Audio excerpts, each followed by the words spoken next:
Salam damai buat kita semua dan selamat berjumpa kembali dalam ruang inspirasi sabda bagi keluarga.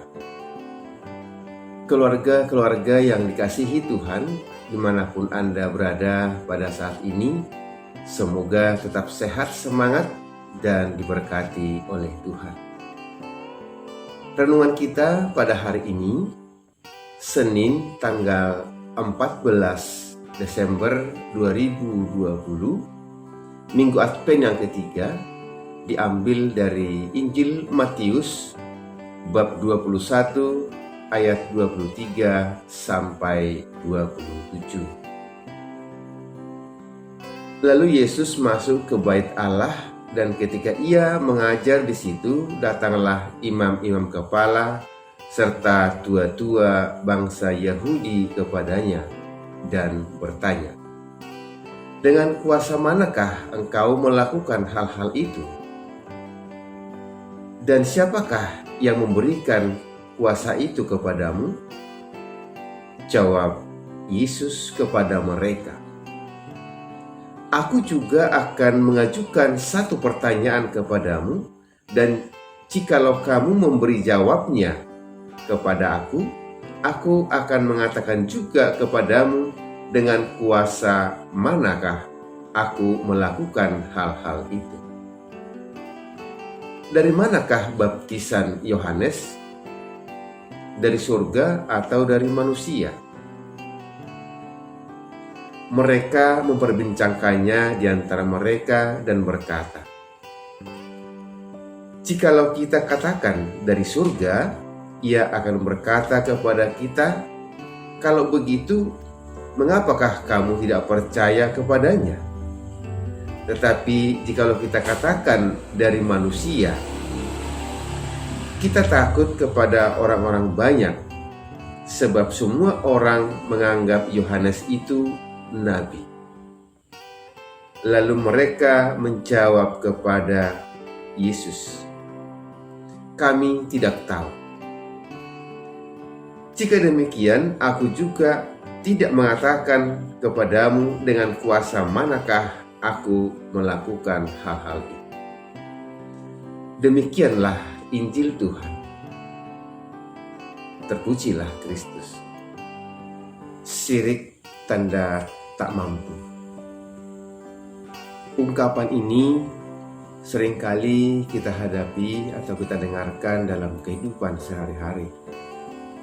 Dan hal ini menggambarkan ketidaksiapan seseorang melihat ataupun menerima orang lain yang lebih hebat daripadanya.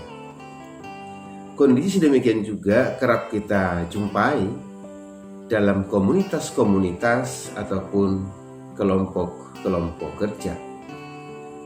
Ketika ada seseorang baru yang datang dalam sebuah komunitas itu, apalagi yang datang ini adalah orang yang lebih hebat daripada orang-orang yang ada di sekitarnya, tentu orang-orang di sekitar juga bagi yang berpikir negatif seringkali mencari-cari kesalahan atau kelemahan daripada orang baru yang datang, atau tidak jarang juga bahkan memang melemahkan.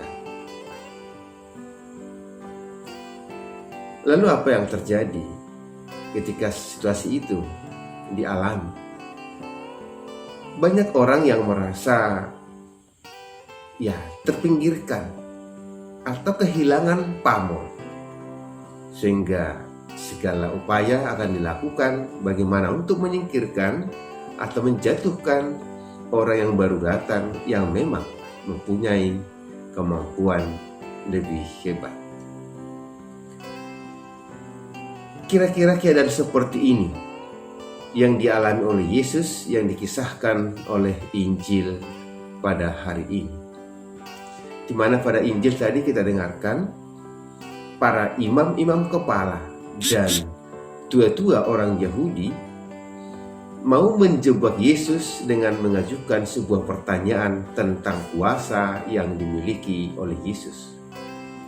Ini juga memperlihatkan bahwa Di samping mereka memang merasa terusik dengan kenyamanan sebagai pemangku agama atau sebagai tua-tua atau sebagai imam-imam kepala yang selama ini merasa dihormati, merasa dikagumi.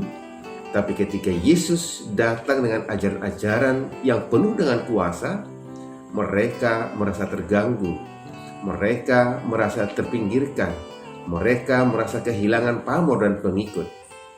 Maka mereka mulai gelisah dan mencari siasat bagaimana trik untuk menjatuhkan Yesus. Maka mereka mencoba mengajukan sebuah pertanyaan yang menjebak. Dari manakah kuasa yang dimiliki Yesus? Kenapa bisa mengajar dengan penuh kuasa dan memberikan mujizat-mujizat?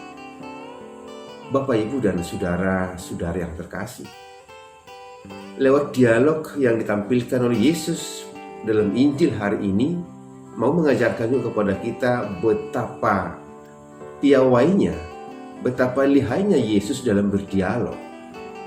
Yesus tidak mau terjebak dengan gampang menjawab pertanyaan imam-imam kepala. Nah, mungkin kalau seperti kita ditanya dari manakah kuasa yang Anda miliki, mungkin dengan gampang kita mengatakan ya dari atas atau ya dari Tuhan. Tapi apa yang diperlihatkan oleh Yesus, Bapak Ibu, pada Injil hari ini, Yesus malah balik bertanya kepada orang-orang Yahudi ataupun juga imam-imam kepala dengan hal yang sama. Dari manakah baptisan Yohanes?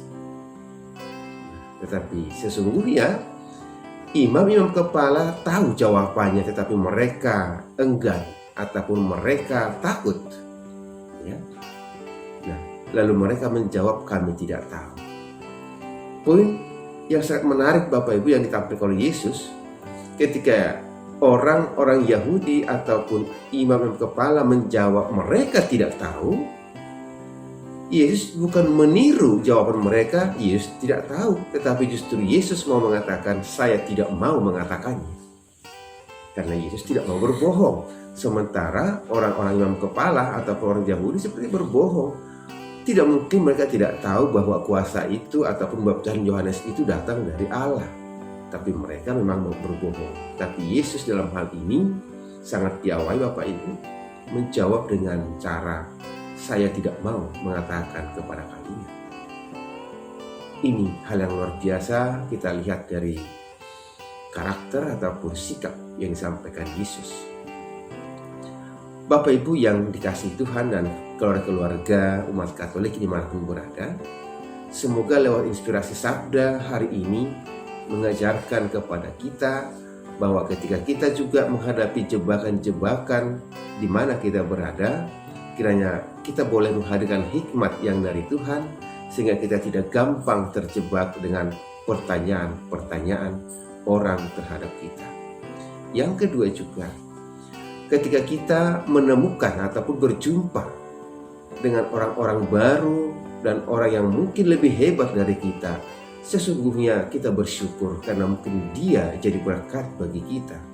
Bukan seperti imam-imam kepala yang merasa kebakaran jenggot dengan keadaan Yesus, malah mereka merasa terusik sehingga berusaha dengan liciknya untuk menjatuhkan Yesus.